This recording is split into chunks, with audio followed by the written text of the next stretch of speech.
Сәлеметсіңдер ме балалар? Бүгінгі біздің өтетін тақырыбымыз жиын дегеніміз не? Бүгінгі сабақта жиын ұғымымен танысасың, жиынның элементтерін білетін боласың. Балалар, мен сендермен ойын ойнағым келіп тұр. Сендердің алдыларында бос себет тұр. Кәнекей, себетті толтырайық. Ішіне апельсин салдық, алмұрт салдық және алма салдық.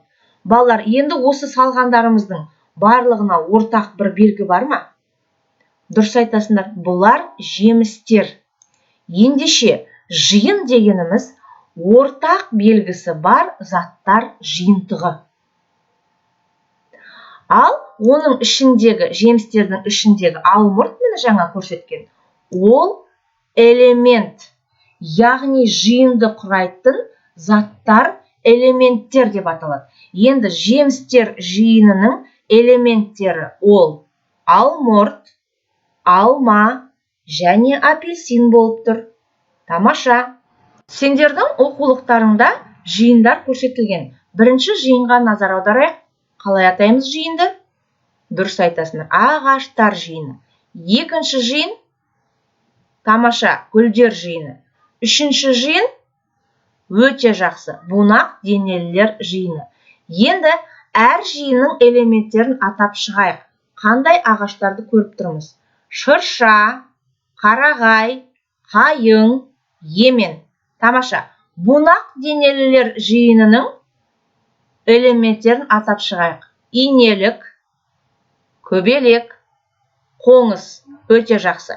Келесі, гүлдер жиынының элементтерін атап шығайық. Көк гүл, ақ гүл, сары гүл және қызыл гүл. Міне балалар, біз жиындардың элементтерін атап шықтық. Элементтер, мына элементтер қай жиынға жатады? Мысалға, бірінші суретке назар аударайық. Қарлығаш. Қарлығаш қандай жиынның элементі?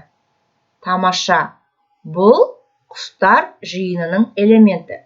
Келесі, қайың. Есімізге түсіреміз. Қандай жиынның элементі? Тамаша. Ағаштар жиынының элементі. Келесі, көбелек. Қандай жиынның элементі? Өте жақсы. Бунақ денелілер жиынының элементі. Және соңғы суретіміз өрік. Өрік қандай жиынның элементі? Тамаша, өрік жемістер жиынының элементі. Шығарып көр, әр жиындағы артық элементті тап. Бірінші жиынға қараймыз, не артық деп ойлайсыңдар? Ойланайық, уақыт кетті. Тамаша, балық артық. Неге? Себебі балық жәндік емес, ал қалғандарының барлығы жәндік. Екінші жиынға назар аударайық, не артық? Дұрыс айтасыңдар, пияз артық. Себебі ол жеміс емес, ал қалған суреттегі заттар ол жемістер.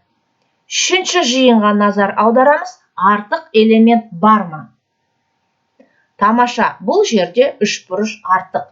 Себебі қалған фигуралардың барлығында 4 бұрыш бар екен. Міне балалар, біз жиындардың ішінен артық элементті оп-оңай таптық.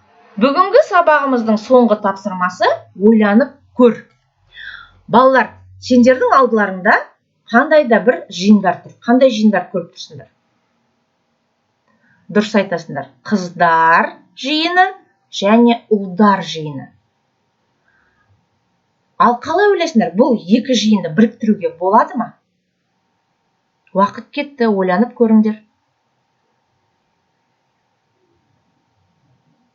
Жақсы, бұл екі жиынды біріктірсек болады екен.